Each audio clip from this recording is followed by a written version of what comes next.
Salamat sa mga traffic enforcers sa ilog. Kaya kita nyo naman ang flow sa aton nga traffic right now tawhay gid because of their of course participation and of course with their guidance.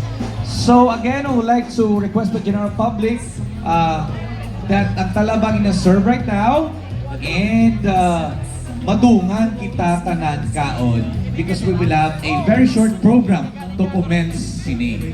Okay? So again, reminding the public, bawal po ang magdala ng talaba. Let's share it to everybody and to our visitors and guests.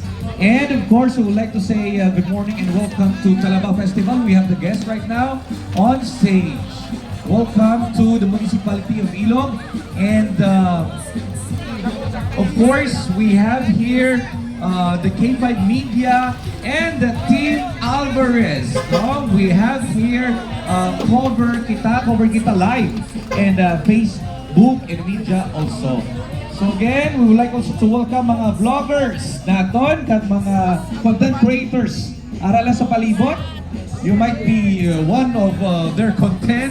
So enjoy the moment. And again, we would like to remind the general public that dungan tanang kaon, we will commence the Talaba on countdown later by one of our guests.